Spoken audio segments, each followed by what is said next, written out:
جنتیان چې کله جنت ته داخل شي الله به ورته قسم قسم نعمتونه ورکړي. د هر جنتي په کور کې به څلور ولې به څلور، یو د شاتو او یو د سوچو پیو آلو او یو د خوږو اعلی مزیدار یخ اوبو او یو د شرابو. او د جنت شراب دا به نه نشه پیدا کوي نه به سردردی پیدا کوي، ابه داسې مشروبي لکه د لذت لپاره خلک چې د انګورو د اوبس کې جوس کې. او خدای کم از کم د یو جنتي به دوه یا ښځې خدای به طاقت ورکړي جنتي له، او بیبیانې به یې څونه خشتئ. حدیث پاک کې راځي رسول الله مبارک فرمایي وی خوبصورت انتها بی داسې خشته بی چې د دې په نلي کې دننه کم مغز د بار نه بښکاري او چې اوبه سکینه به په دې ګورګوړو کې بار نه ښکاري، شفاف بی لکه بعضې د تسبو دانې مزیدارې وي نو تسبو هغه تار پکې د بار نه مښکاري. خوراک به څنګه دی به په کټ کې ملاستي او چې کم شي ته یې زړو شي هغه خوراک به له دې خولې له راکوشي. انزل پکې نشته چې دا خیرن دی یا سپری پې شوی د انزل غواړي، د دې ضرورت پکې نشته. څښاوالې پکې نشته چې دا ګنې څښا میوه ده، چې کومه میوه روشو کوي فوراً به د هغې په ځای بله میوه زرغونه شي. جامې به څنګه د انارو د بوټو په شان بوټي به څه به د انارو دننه او پکې دانې وي او څه به د جامو بوټي د جامو شکل به د انار وي چې دی هغه انار رامات کی او ماتې کې جوړه به تې د ریخم وروځي. وا بیچی جنت کې لوږه نشته تنده نشته، بیا د اوبه خلک ولس کې دا ډوډۍ ولې خوري، دا به د خوند دپاره لکه باید سړی موړي او بیا هم خوراک خوري او تندی نی او څوک شربت ورکړي تږي نه او د خوند دپاره یې څکي. او جامې به هم خیرنېږي نه، لکه اوس هم بعضې خلکو جامې خیرنه نی خو هسې د خوند دپاره جامې اچوي. دې ښځو ته نه ګوري چې ودونه یې څو جوړی جامې جوړی چې د پردي کلي کې واده شپږ جوړې دي جوړی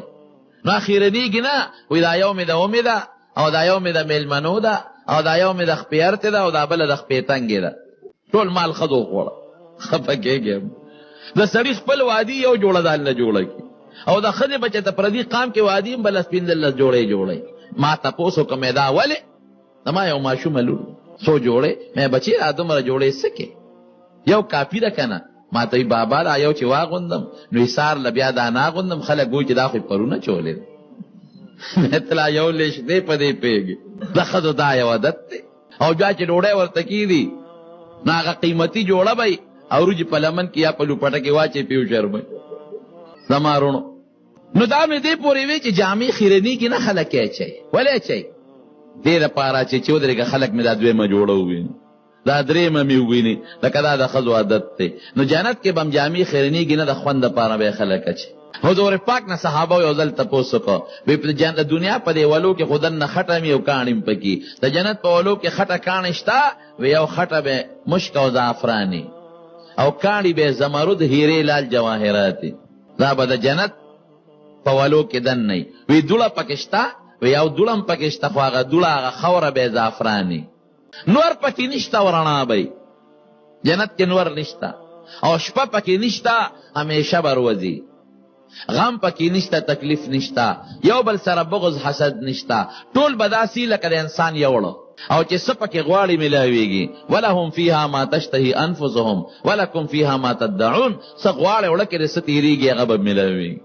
نو زمونږ طالبان خصوصا د افغانستان بعضې ملکو علاقو او زمونږ د پاکستان د بعضې قبایلي علاقو طالبان هغوی د نسوارو بلد دي. وی جنت کې به نسوار ملاویږي که نه؟ برغې پکې شته د نسوارو د ټکولو که یا هغه ټکېدو والا سټکي والا مشین. یو ځل اخبار لیکلي په چارسده کې دروازې 15 منه نسوار خرڅېږي. ما د چا هغه اخبار د طنز نه وښو وایي تاسو کلي کې خو 15 منه خرڅېږي. مې بنوالو نه هم تپوس وکړه هغوی پکې لاچي او بادام اچوي. لاچي او بادام یې په سوټو وشرمول، نسوار خو سوټه ده. ما نه طالبان تپوس کوي زه ورته اکثر وایم خفه کېږئ مه تاسو کې هم بعضې به نسوار ښه شی نه دی. نو طالبان وایي څه دم د سره نشته د نسوارو چې راته وښیي چې مونږ پې خدای د نسوارو نه واړئ. مې ما سره داسې دم دی چې هغه دم د استعمال کس بیا به نسوار نه کوي. بیا څه شی دی؟ مې د چرګې سوټي ته ګوره که نه دغه شی دی. خولې نه چوتو کې دغه شی ته جوړ شو، دغه سوټه د سړي په خوله کې پرتی. خدای هم د نسوارو نه واړوه که څوک یې کوي. په دې ژبه مونږ څوک یادو؟ جواب نه الله. درود شریف د چا پې وایو؟ رسول الله مبارک. او د قرآن تلاوت پې کوو که نه کوو؟ نو دې کې ګنده چې دی غټ دلیل دی. اسراف کې پیسې دی لګي غاخونه حضور پاک وی مسواک مګه چې غاښ دې صفی خوله دې صفی نو ته په نسوارو ګنده کې او بیا بویم د خولې نه ځي.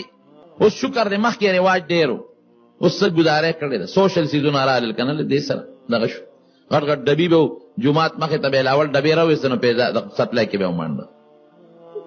د جومات به ما د یو سړي دا نسوار څنګه دي مې دا خو ستا د دلیل نه پته ولګېده ستا نه پته ولګېد چې ښه شی نه دي ویې څنګه مې دا یې سپلای کې ولې ومنډل خو جومات ته د وړو نو که نه نو ښه شی نه شو که زما وروڼو نو طالبانو یې نسوار به پکې که نه ځکه لکه چې څه تېرېږي جنت کې میلاویږي نه جنت کې به ګندګي نه قڼه شته نه سترګو چخه شته نه لاړه شته او نه پکې دا ګنده څیزونه شته ښه زړه کې به د دې سوال نه راځي ستا زړه کې بعضې څیزونه به تېرېږي نه لکه د یو سړي پلار په دوزخ کې د کافر دی دا زړه کې به دا نه راځي چې دله سپارش وکړي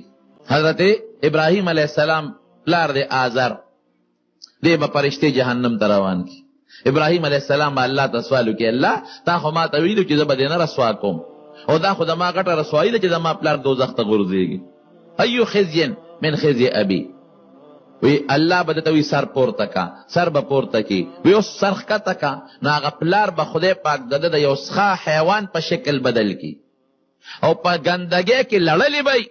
دی به ترې نفرت وکړي ابراهیم علیه السلام وروسته به شي فرشتې به یې د خپو نه ونیسي او په دوزخ کې به یې وغورځوي دونه نفرت به الله د ابراهیم علیه السلام د آزر نه د پلار نه پیدا کړي چې دی به بیا سوال نه کوي چې خدای جنت ته یې بوځه نو بعضې څیزونه به د انسان په ړه کې نه تېرېږي لکه د بچي پیدایش چې زما زوی دې وشي دا به د چا په ړه کې نه راځي پردی ښځې ته کتل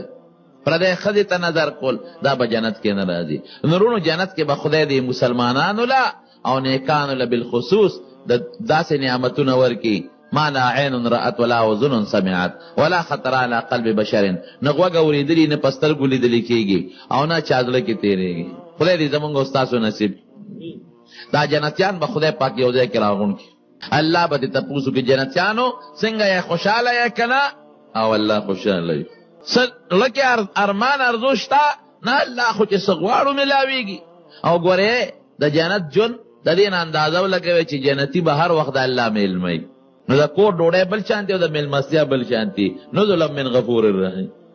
او میلمستیا بیا د چا د الله نو چې همیشه میلمه او د الله میلمه نو خوراک به څنګه دو نمبر مسالې جنت کې نشته ښه او نه پکې دا پایو ګډونو اوبو والا پیشته صفا څیزونه به ایک نمبر د الله میلمه به جنتیانو پړم سارمان شته نه الله خو چې څه تېرېږي میلاویږي وی نه یو خوشحالي پاته دی به سوچ کې چې بسي نو رب العالمین به ورته وایي چې ښه دی خو وګورئ نو دی به څوک د نور په ممبري او څوک د زمرد او د قسم قسم جواهراتو په کرسو به ناستي نو دی به وګوري نو الله به وویني الله به ورته خپل دیدار وکړي وجوه یومئذ ناظرة الی ربها ناظره خوشحاله به الله ته به کتونکي وی یو روایت کې زر کاله دی بلکې اویا زره چې اویا زره کاله په جنت کې چا خوشحالي تېره کړي د الله په دیدار کې به دونه خوند دي چې د الله د یو سکنډ د دیدار د وجې نه ورته خوشحاله هېرې شي الله دې زموږ نصیب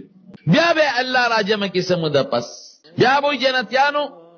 پړم سارمان شته که نه الله بس هغه ستا دیدار پاتې و هم راته شکر دې میلاویږي نه ګور یو خوشحالي بله شته الله هغه بسي وی خاق وقت کې دی نو الله به ورته په خپل شان لایقه د قرآن شریف تلاوت شروع هغې کې به دونه خوند دي چې د دې نه مخکې څونه خوشحالي په جنت کې تېره کړې ده یېره به شي دی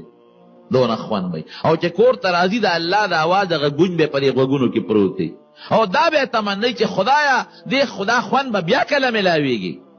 نورونو قرآن شریف خو زمونږ د حضور پاک په امت دپاره نازل دی د آدم علیه السلام او د موسی علیه السلام او د عیسی علیه السلام د امت دپاره خو نه دی او نور کتابونو لیکن تلاوت به الله پاک ټولو کوي ګوره هم به آدم علیه السلام او موسی علیه السلام او عیسی علیه السلام هم د هغې امتیان به اوري نو که قرآن شریف کې خوند نو د یو نعمت په حیثیت به الله په خپل ذات پاک لایقه شان سره په جنتیانو ولې تلاوت کوو تلاوت د قرآن شریف حق دی رونو خامخا کوي